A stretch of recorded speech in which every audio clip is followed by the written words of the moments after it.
نبی آتے رہے آخر میں نبیوں کے امام آئے، نبی آتے رہے آخر میں نبیوں کے امام آئے، وہ دنیا میں خدا کا آخری لے کر پیام آئے، وہ جھکانے آئے بندوں کی جبیں اللہ کے در پر، وہ سکھانے آدمی کو آدمی کا احترام آئے،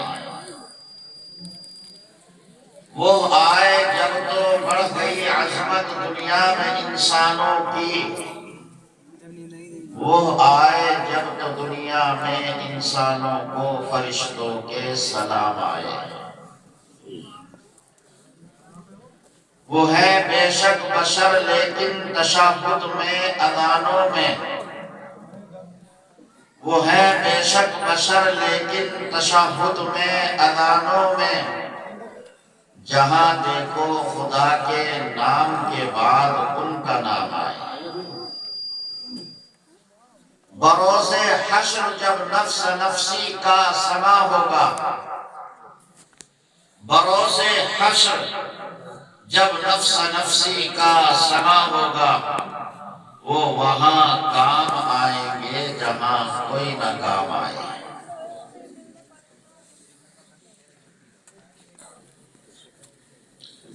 پہلے تو گاؤں کے لوگ سیدھے ہوتے تھے، اب اتنے سیدھے نہیں ہوتے کہ گاؤں والوں کو یہ بھی نہ پتا چل سکے کہ باتیں کر کے بھی سنا جا سکتا ہے اور دھیان دیا جا سکتا ہے۔ پہلے تو لوگ سیدھے ہوتے تھے، گاؤں کے اب نہیں ہوتے۔ ایک دیہات کے رہنے والے تھے، بیچارے سیدھے سادے بھولے بھالے آدمی تھے۔ اتفاق ہے کہ کبھی زندگی میں آئینہ نہیں دیکھا تھا۔ آئینہ تو جانتے ہیں، شیشہ نہیں دیکھا۔ ایک مرتبہ ایک شہر سے گزرے، جس گلی کوچے سے گزر رہے تھے وہاں آئینہ فروش کی دکان تھی۔ اچانک آئینے پر نظر پڑی تو چہرہ نظر آیا، بہت خوش ہو گئے۔ کہنے لگے یہ شہر کے لوگ کتنے اچھے ہیں، ایسی چیز بیچتے ہیں جو ہمارا چہرہ دکھاتا ہے، اس میں منہ نظر آتا ہے۔ کہنے لگے میں یہ آئینہ خریدنا چاہتا ہوں، بابا بیچنا چاہتے ہو؟ اس نے کہا بیچنے کے لیے تو بیٹھے ہیں، خرید لیجیے۔ چنانچہ آپس میں سودا ہو گیا۔ آئینہ فروش نے ایک اخبار میں اس کو لپیٹ کر کے دے دیا۔ یہ گھر آئے، گھر آنے کے بعد اس آئینے کو ایک الماری میں رکھ دیا، سامنے سے پردہ ڈال دیا۔ روزانہ دن میں کئی مرتبہ پردہ اٹھاتے، آئینہ دیکھتے، چہرہ نظر آتا تو بہت خوش ہوتے۔ یہ خیال کرتے کہ ہم شہر سے کتنی اچھی چیز لے کر کے آئے ہیں کہ ہمارا چہرہ دکھاتا ہے۔ ایک مرتبہ کسی کام سے جنگل گئے ہوئے تھے، آنے میں تاخیر ہو گئی۔ بیوی نے سوچا یہ ظالم روزانہ پردہ اٹھا کر الماری میں کرتا کیا ہے؟ اس اللہ کی بندی نے بھی کبھی آئینہ نہیں دیکھا تھا۔ جیسے ہی پردہ اٹھایا، آئینے پر نظر پڑی تو اپنا چہرہ نظر آیا، رونا شروع کر دیا کہ کمبخت دوسری لایا ہے، پردے کے پیچھے چھپا کر رکھی ہے اور بتایا کسی سے نہیں۔ رونا شروع کر دیا۔ اس کی ساس کہنے لگی ارے بہو کیا ہو گیا، کیوں رو رہی ہے، کیا پریشانی ہے؟ وہ کہنے لگی دیکھ لے اپنے پوت کے کرتوت، دوسری لایا، پردے کے پیچھے چھپا کر رکھی، آج تک بتایا کسی سے نہیں۔ اس بیچاری بڑھیا نے بھی کبھی آئینہ نہیں دیکھا تھا۔ کہنے لگی میں بھی اپنے بیٹے کی دوسری بیوی کو دیکھ لوں کیسی ہے۔ اس نے بھی پردہ اٹھایا، آئینے پر نظر پڑی تو بڑھیا کو اپنا چہرہ نظر آیا۔ کہنے لگی ارے بہت زیادہ پریشان ہونے کی ضرورت نہیں ہے، بہت بڑھیا ہے، نہیں مر جائے گی۔ تو وہی گھڑی کے لوگوں، پہلے تو گاؤں والے اتنے سیدھے ہوتے تھے، اب تو نہیں ہوتے۔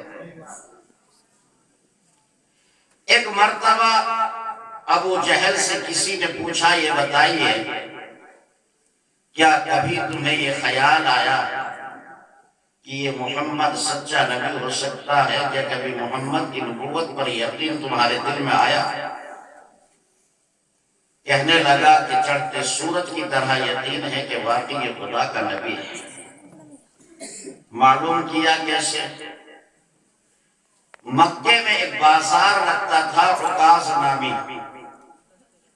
ظاہر ہے کہ بازار میں کچھ لوگ وہ ہوتے ہیں جو اپنی ضرورت کی چیزیں خریدنے کے لیے آتے ہیں، اور بہت سارے وہ ہوتے ہیں جو فروخت کرنے کے لیے بیٹھتے ہیں۔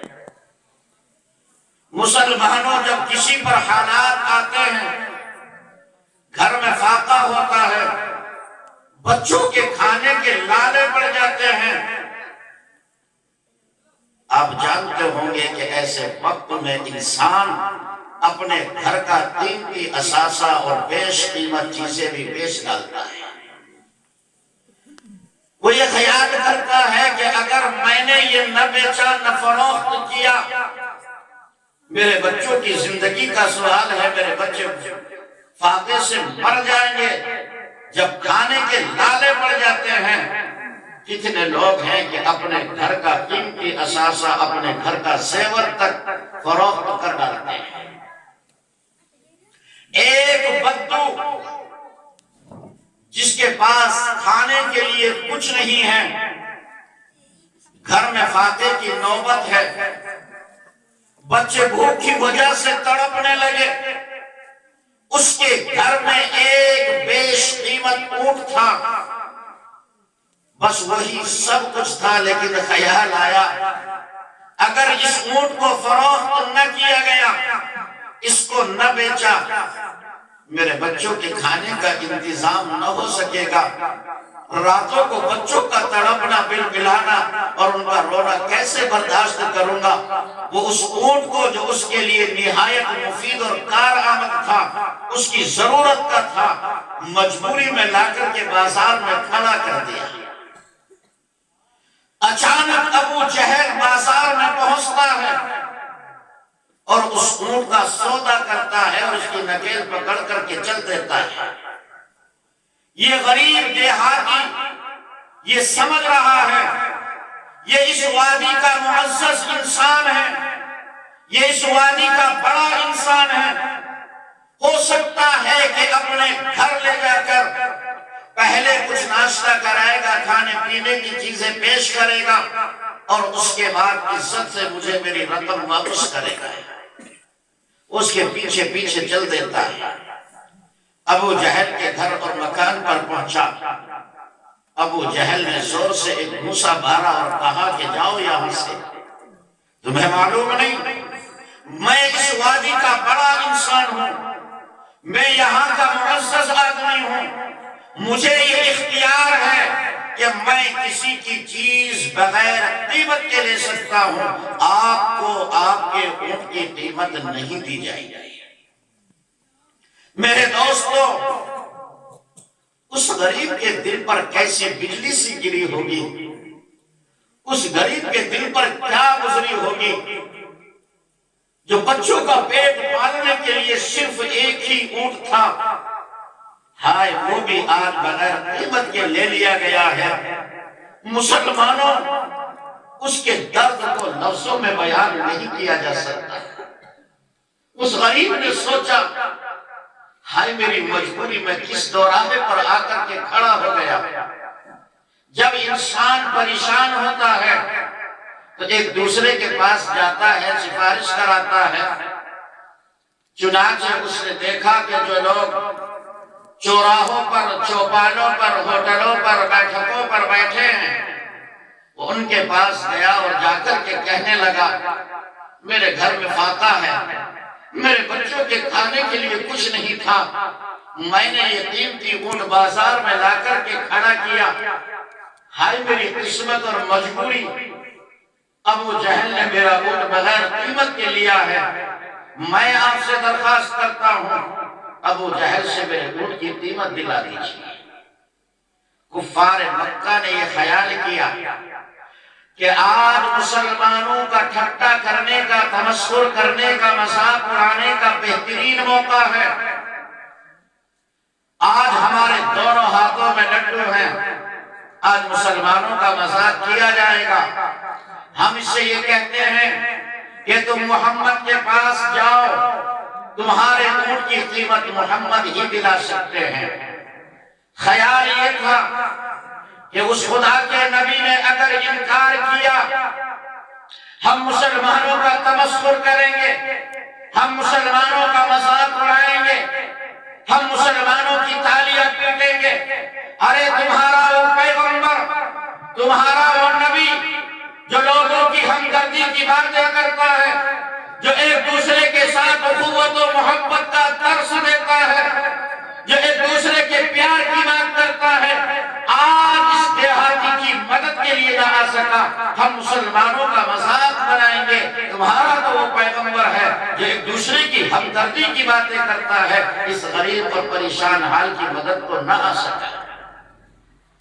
اور اگر خدا کا وہ نبی آ جاتا ہے، ہم ان کی مذاق اڑائیں گے۔ جب ابو جہل اپنے گھر سے دھکا دے کر نکالے گا، ہم کہیں گے آئے تھے بہت شان کے ساتھ، لیکن ابو جہل سے پیسے دلا نہ سکے۔ وہ سمجھ رہے تھے کہ آج مسلمانوں کا ہر طرح سے ٹھٹا کیا جائے گا۔ چنانچہ وہ غریب اللہ کے پیغمبر صلی اللہ علیہ وسلم کی خدمت میں حاضر ہوا، ادب کے ساتھ عرض کیا، محمد، ابو جہل نے میرا اونٹ بغیر قیمت کے لیا ہے، میں درخواست کرتا ہوں کہ آپ ابو جہل سے میرے اونٹ کی قیمت دلا دیجئے۔ میرا پیغمبر فوراً تیار ہو جاتے ہیں اور ابو جہل کے مکان پر پہنچتے ہیں۔ دستک دی، ابو جہل باہر آتا ہے۔ اللہ کے پیغمبر نے فرمایا، کیا آپ نے اس کا اونٹ خریدا ہے؟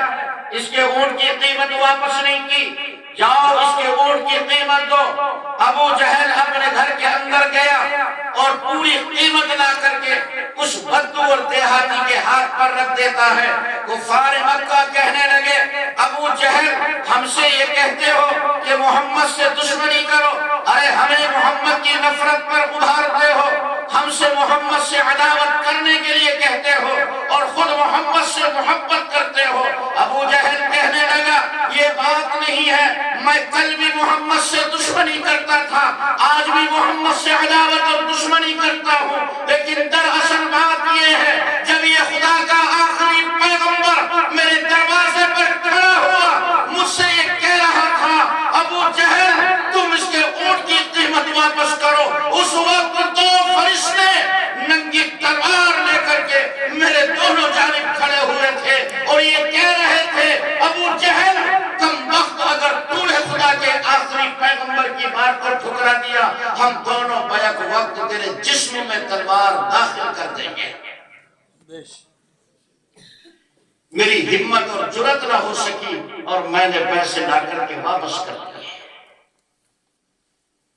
میرے بھائیوں، ابو جہل اپنی کھلی آنکھوں دو فرشتوں کو دیکھتا ہے، لیکن ہمیشہ کے لیے ناری اور جہنمی ہے۔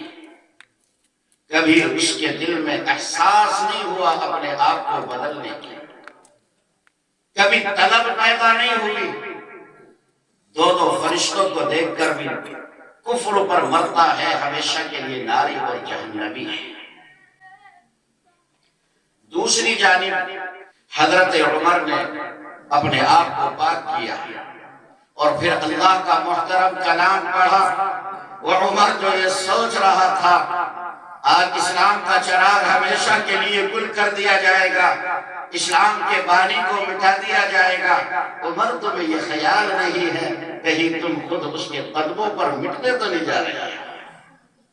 حضرت عمر نے کہا، او میری بہن، مجھے بھی اس آخری پیغمبر کی دہلیز تک لے چلو، میں بھی اس کا غلام اور دیوانہ ہونا چاہتا ہوں، وہ کلمہ میں بھی پڑھوں۔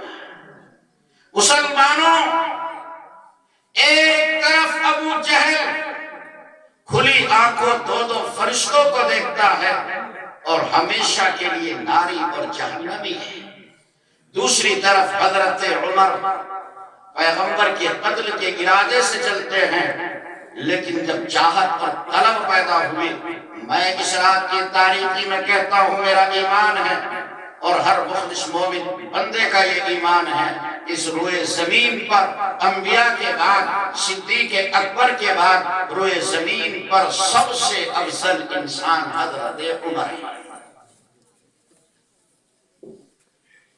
یہ انسان کے دل کی چاہت اور طلب ہے۔ جب ہمارے دلوں میں اپنے آپ کو بدلنے کی چاہت اور طلب آ جاتی ہے، عرش و کرسی کا مالک ہماری زندگی کو بدل دیتا ہے۔ لیکن میرے بھائیوں، آج رسم و رواج کی بات نہیں، آج گناہ اور معصیتوں کی بات نہیں، آج جرائم کا کوئی کہنا نہیں۔ حد یہاں تک ہو چکی ہے، نوبت یہاں تک پہنچ چکی ہے، ہم اور ہماری نسل یہاں تک پہنچ چکی ہے۔ میں کس طرح کہوں، میرا دل روتا ہے۔ مسلمانوں، آج صورتحال یہ ہے کہ بڑی تعداد میں ہماری لڑکیاں، ہمارے لڑکے، ہماری نسل مرتد ہو رہی ہیں، ان کا ایمان جا رہا ہے، وہ اپنے ہاتھوں سے اپنے ایمان کا سودا کر رہے ہیں۔ بڑی تعداد میں ہماری نسل مرتد ہو رہی ہیں، بڑی تیزی کے ساتھ، خاص کر ہماری بچیاں مرتد ہو رہی ہیں۔ ابھی بجنور کے قریب ایک قصبہ ہے، میں وہاں بیان کرنے کے لیے گیا۔ میں نے عرض کیا ہم اپنے بچوں کی حفاظت کریں، ہمارے بچے مرتد ہو رہے ہیں۔ تقریر کے بعد ایک صاحب آئے میرے پاس اور کہنے لگے، مفتی صاحب آپ ٹھیک کہہ رہے ہو، 1 سال کے اندر 27 لڑکیاں ہمارے گاؤں کی غیر مسلم لڑکوں کے ساتھ جا چکی ہیں اور حکومت کا سہارا لے کر انہی کے ساتھ زندگی گزار رہی ہیں۔ گزشتہ 1 سال میں دلی کے بلی ماران اور اس کے آس پاس میں 4000 مسلم لڑکیاں مرتد ہو چکی ہیں۔ گزشتہ مہینے ایک عجیب بات کے صاحب میرے پاس آئے، اس رات کی تاریکی میں جھوٹ بول کر اپنی قبر برباد کرنا نہیں چاہتا، خدا کی قسم وہ عمر دراز کر میرے قدموں میں پڑنے لگے۔ میں نے بہت احترام سے ان کے شان اور کاندھے کو پکڑ کر اٹھایا، بزرگاں مجھے شرمندہ نہ کرو۔ وہ کہنے لگے، حضرت میری بچی کا فلاں غیر مسلم لڑکے کے ساتھ تعلق ہے، وہ اسی کے ساتھ جانا چاہتی ہے، مسجد ہے، حضرت کوئی تعویذ دے دو میری بچی کا من ادھر سے پھر جائے۔ میں نے کہا میرے بزرگ، اول تو میں تعویذ کرتا نہیں، میں جانتا نہیں، لیکن دوسری بات یہ ہے تیری بچی کے ایمان کے تحفظ کے لیے صرف ایک تعویذ کا ٹکڑا کافی نہیں ہوگا۔ تو نے غور کیا کہ تیری بچی اس تک کیسے پہنچی ہے؟ تجھے ان تمام راستوں کو مسدود کرنا پڑے گا، بند کرنا پڑے گا جن راستوں سے تمہاری بٹیا وہاں تک پہنچ رہی ہے۔ اب غور کیجئے، احساس تو کرو کہ ہماری بچیوں کی رسائی وہاں تک کیسے ہوئی ہے، کن راستوں سے وہاں تک پہنچی ہیں۔ پہلے ان راستوں کو بند کیجئے۔ محض ایک تعویذ کا ٹکڑا یہ تمہارے بچیوں کے، تمہارے بچوں کے ایمان کے تحفظ اور اس کی بقا کے لیے کافی نہیں ہو سکتا۔ بڑی تیزی کے ساتھ اب ارتداد پھیل رہا ہے۔ ظاہر سی بات ہے، ہم اس کی وجوہات پر غور کریں، ہم یہ سوچیں کہ آخر یہ نوبت کیوں آئی، یہاں تک حالات کیوں بگڑ گئے۔ کہنے والے اپنی بات کہیں گے اور جو کہتا ہے دلائل کی روشنی میں صحیح ہوتا ہے، میں اس کی تردید نہیں کر رہا، لیکن سچ بات یہ ہے کہ یہ ارتداد جو اس درد تیزی کے ساتھ آ رہا ہے، اس کی وجہ یہ ہے کہ مسلمانوں کے دلوں سے اسلام کی عظمت اور اہمیت نکل چکی ہے۔ میرے رب کے اس زمین پر 2 ہی ضابطے اور قانون ہیں۔ جب خدا کے بندے اللہ کے دین کو ٹھکراتے ہیں، جب یہ خدا کی زمین پر بسنے والے انسان میرے مالک کے دیے ہوئے مقدس اور محترم دین اور اس کی شریعت کو ٹھکراتے ہیں، ان کے دلوں سے اسلام اور ایمان کی عظمت نکل جاتی ہے، وہ پیغمبر کی بات کو ٹھکرا دیتے ہیں، نبی کی بات کی تکذیب کرتے ہیں۔ میرے رب کا دستور ہے، اللہ تبارک و تعالی ایسی قوم کو تباہ و برباد کر دیتا ہے، مالک ان کو تہس نہس کر دیتا ہے، صفحہ ہستی سے مٹا دیتا ہے، اور دنیا والوں جاؤ چکر لگاؤ خدا کی زمین کے، تمہیں اللہ کی دھرتی اور زمین پر وہ کھنڈرات اور نبرت کے نشان ملیں گے جو بڑی شان و شوکت والے تھے، بڑے روب اور دبدبے سے رہتے تھے۔ جب میرے رب کی شریعت اور دین کو اور اس کے بھیجے ہوئے پیغمبر کی تکذیب کی ہے، میرے اللہ نے ان کو صفحہ ہستی سے مٹا دیا ہے۔ یہ میرے رب کا دستور تھا۔ اور دوسری سنت میرے رب کا دستور یہ ہے کہ جب لوگ اللہ کے دین کو ترجیح دینا چھوڑ دیتے ہیں، اپنی منمانی زندگی گزارتے ہیں، اللہ ان کو صفحہ ہستی سے نہیں مٹاتا، لیکن ان کی زندگیوں سے اپنے دین اور اپنے مذہب و ایمان کو لے لیتا ہے۔ یہ میرے اللہ کا دستور ہے۔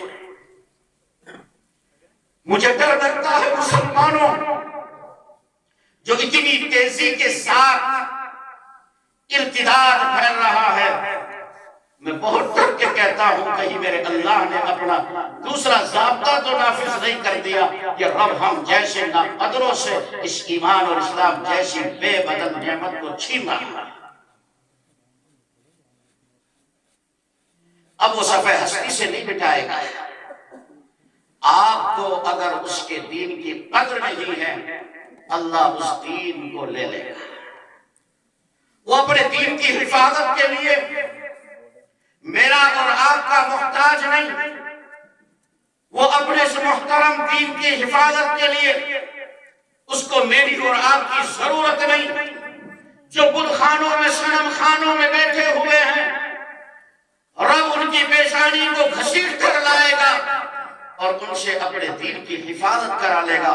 وہ ہمارا محتاج نہیں۔ اس نے اعلان کر دیا، ظالموں اگر تم نہ مانے، تم نے اپنے آپ کو نہ بدلا، تم اپنی روش پر رہے، تو یاد رکھنا میں اپنے دین کی حفاظت کے لیے دوسروں کو لے آؤں گا، پھر وہ تمہارے جیسے مکار اور عیار نہیں ہوں گے، وہ اس دین کی قدر کرنے والے ہوں گے۔ مجھے ڈر لگتا ہے کہ اگر یہ ناقدری بڑھتی رہی، اللہ کا یہ دوسرا دستور دنیا میں چلنے لگے گا،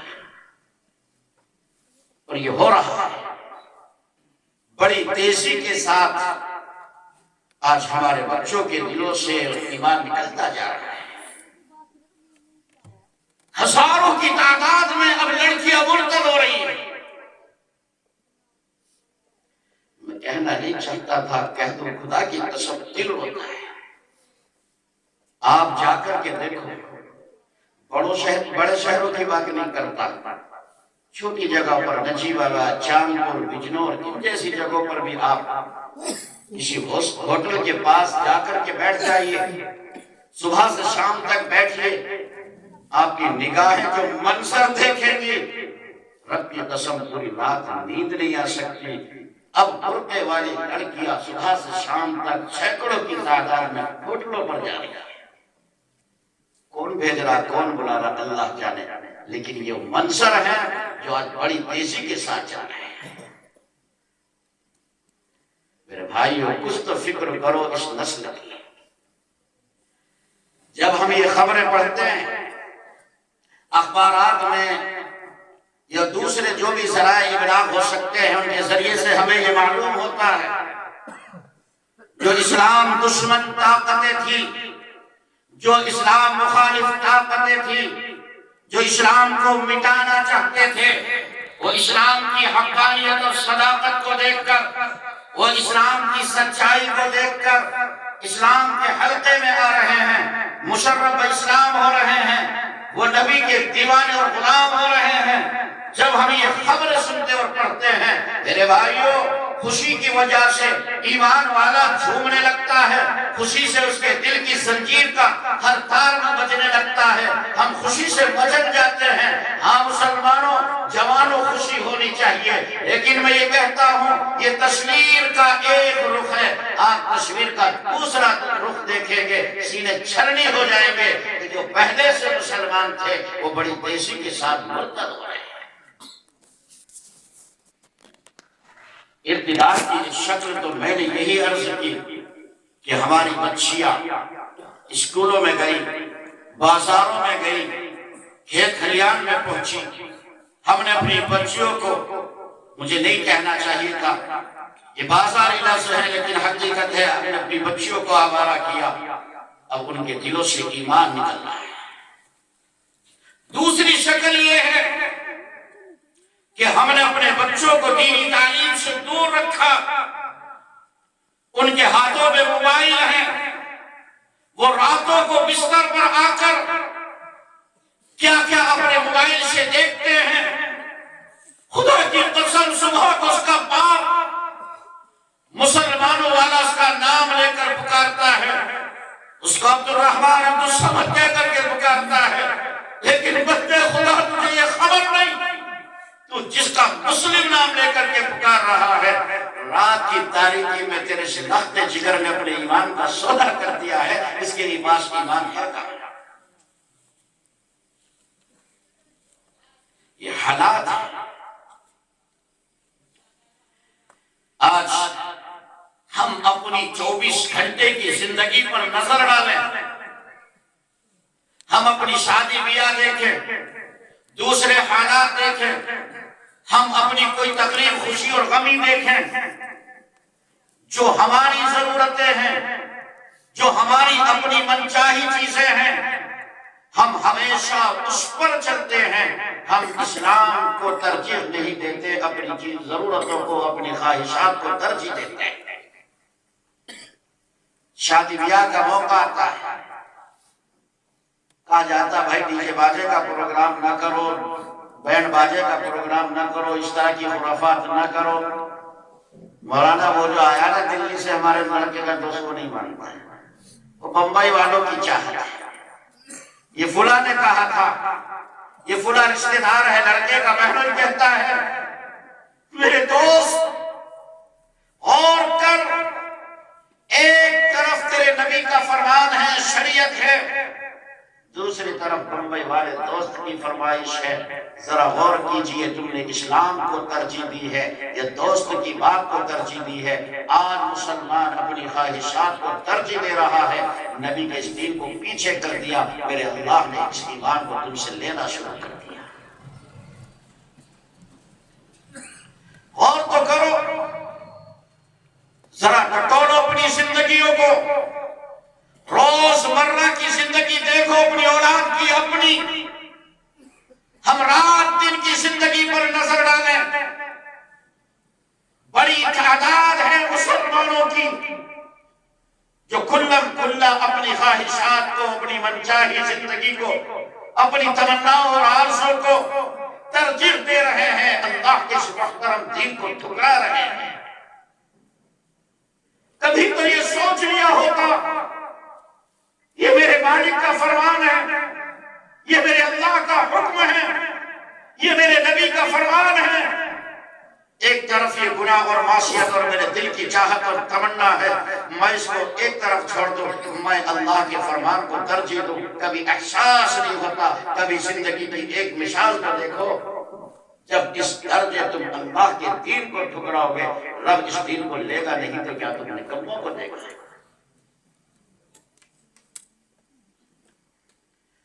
اور کیجئے میرے بھائیوں، شادی بیاہ کا حالات تو دیکھو.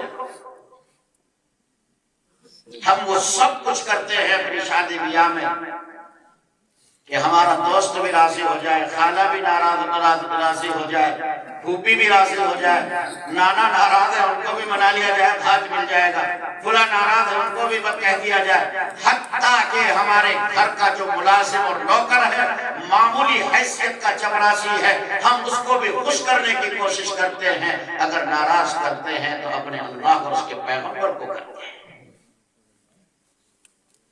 تیری شادی اور بیاہ کا موقع ہوتا ہے، تم ہر ایک کو خوش کرنے کی کوشش کرتے ہو، یہ خیال بھی نہیں آتا کہ میرے اس عمل سے میرا اللہ راضی ہے یا نہیں ہے. ایک موقع پر مالک نے خود فرمایا وَمَا قَدَرَ اللَّهَ حَقَّ قَدْرِهِ. جس طرح میرے بندوں کو مجھے پہچاننا چاہیے تھا، میرے یہ بندے مجھے اس طرح پہچان نہ سکے. تیری ماں نے 2 سال دودھ پلایا، پیاری اماں جان ہو گئی. باپ نے 10 سال کما کر کھلایا، پیارے ابو جان ہو گئے. دوستوں نے سماج اور معاشرے میں بیٹھنے کا حق دیا، عزیز و اقارب ہو گئے. کوئی ہماری بٹیا کی شادی کے موقع پر اس کے ہاتھ پیلے ہونے کا سامان مہیا کر دیتا ہے. جب وہ ہمارے سامنے آتا ہے، شرم و حیا کا پانی ہماری آنکھوں میں اتر آتا ہے، کمر دوہری ہو جاتی ہے، ہم دبے چلے جاتے ہیں. اس نے ہماری مدد کی تھی. میرا رب کہتا ہے، او میرے بندے، تیری ماں نے 2 سال دودھ پلایا، پیاری اماں جان ہو گئی. باپ نے 10 سال کما کر کھلایا، پیارے ابو جان ہو گئے. دوستوں نے سماج اور معاشرے میں بیٹھنے کا حق دیا، عزیز و اقارب ہو گئے. میرا رب کہتا ہے، وہ کون سی نعمت ہے، وہ کون سا انعام ہے، وہ کون سا فضل ہے جو میں نے تیرے اوپر نہیں کیا. اور تیری 60 سالہ زندگی ہو چکی ہے، کبھی سلیقے سے ایک مرتبہ محبت سے میرا نام بھی نہیں لے سکا. وہ رب اپنا تعارف خود کراتا ہے. هو الاول والآخر والظاہر والباطن.